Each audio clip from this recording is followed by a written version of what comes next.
নমস্কার বন্ধুরা, আমি আজকে নিয়ে চলে এসেছি আমার আজকে নতুন একটা রেসিপি। সেটাই তোমাদের সাথে শেয়ার করব। তো চলুন কোথা না বাড়ি ভিডিওটা শেয়ার করা যাক। আজকে আমি সমুদ্রের মাছের পমফ্রেট মাছের রেসিপিটাই শেয়ার করছি তোমাদের সাথে। তো ভিডিওটা তোমরা দেখতে থাকো, সাথে থাকো।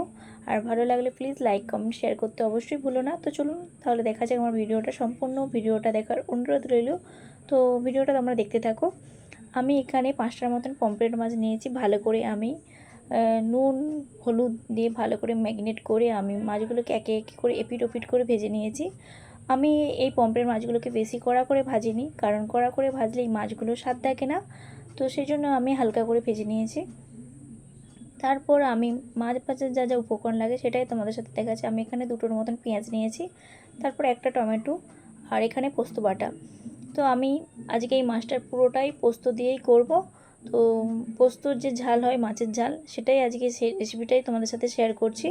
তো তারপর ওই মাছ ভাজার তেলেই আমি পেঁয়াজ কুচি দিয়ে ভালো করে আমি পেঁয়াজটাকে ভালো করে ভেজে নেব, একদম লাল লাল করে। যতক্ষণ না নরম হয়ে আসে ততক্ষণ আমি পেঁয়াজগুলোকে লো ফ্লেমে আমি ভাজতে থাকবো।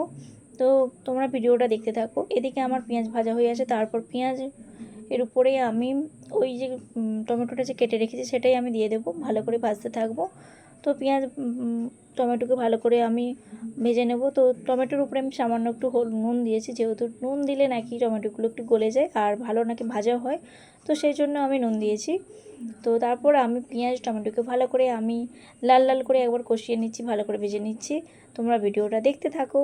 আর আমার ভিডিওটা যদি ভালো লাগে থাকে আমি আবারও বলছি, লাইক কমেন্ট শেয়ার করতে অবশ্যই ভুলো না। তারপর আমার দুটোই ভালো করে একদম পেঁয়াজ টমেটো ভালো করে ভাজা হয়ে আসে। তারপর ওর উপরে আমি সামান্য হলুদ গুঁড়ো, তারপর আমি এখানে 2 চামচের মতো লঙ্কা গুঁড়ি নিচ্ছি। যে যেরকম ঝাল খায় সে যেরকম পরিমাণ মতো লঙ্কা গুঁড়ি দিতে পারে। আমি এখানে 2 চামচের মতন লঙ্কা গুঁড়ি নিয়েছি।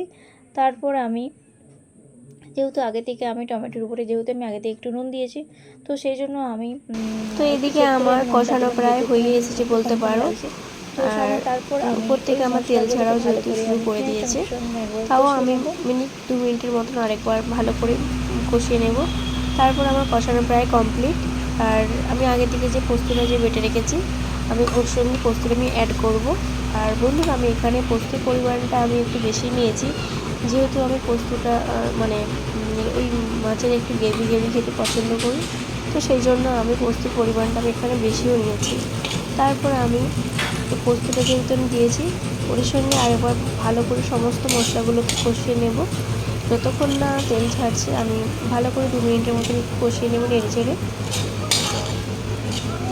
কারণ যেহেতু পোস্তটা অ্যাড করলে, যেহেতু পোস্তকে ভালো করে ভাজতে নেই, কারণ একটু বেশি ভাজলে একটু বেঁচে লাগবে। তো সেই জন্য আমি 2 মিনিটের মতন একটু ভেজে নিয়ে তারপর আমি পোস্তর গায়ে যে জল দিয়ে তারপরে আমি ওর সঙ্গে আমি জল একটু অ্যাড করব। তো এদিকে আমার মশলাগুলো কষানো হয়ে এসেছে।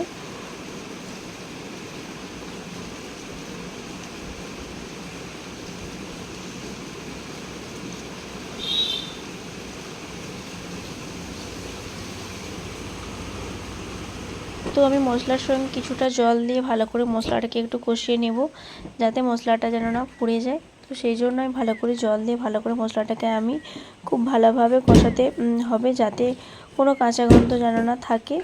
তো এর যে একটা ঝাঁঝালো ভাব থাকে সেই গন্ধটাও চলে যায়। একটু ভালো করে আমি সব মশলাগুলোকে কষিয়ে নেব। তো তারপর আমার মশলা কষে তেল ছেড়ে এলে 1.5 কাপের মতন আমি জল দিয়ে দেবো। তো তোমরা দেখতেই পাচ্ছ আমার মশলাটা প্রায় কষানো কমপ্লিট। তো উপর থেকে আমার তেল ভাজতেও শুরু হয়ে গেছে। এরপর আমি পরিমাণ মতন আমি 1.5 কাপের মতন আমি জল অ্যাড করব, কারণ আমি এখানে জলের পরিমাণটা আমি যেহেতু কমই রেখেছি, কারণ আমি এটা শুকনো শুকনো করব। তো সেই জন্য আমি একটু জলের পরিমাণটা একটু কম দিয়েছি। তো তোমরা চাইলে এখানে একটু জলের পরিমাণটা একটু বেশি দেবে।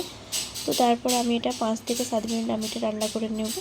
তো আমার ঝোল ফুটতে শুরু হয়ে গেছে। তো আমি একে একে যে মাছগুলো আমি ভেজে রেখেছিলাম, তো আমি একে একে দিয়ে দেব। তো তোমরা দেখতেই পাচ্ছ বন্ধুরা। তো এখানে পেঁয়াজের যে গ্রেভি আর মাছের গায়ে মাখা মাখা হলে আমি এটা নামিয়ে নেব।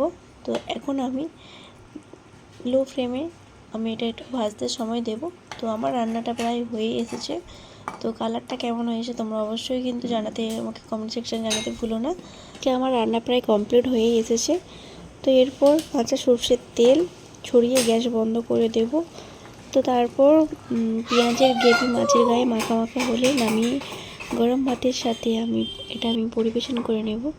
তো আমার রান্নাটা কেমন হয়েছে অবশ্যই কমেন্ট করে জানাতে ভুলবে না।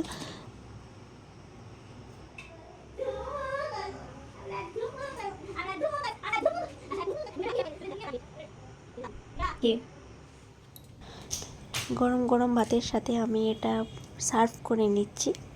তো আমি আমার ভিডিওটা বন্ধুরা এবার এখানেই শেষ করছি। আমার ভিডিওটা যদি ভালো লেগে থাকে অবশ্যই লাইক, কমেন্ট অ্যান্ড সাবস্ক্রাইব করতে ভুলো না।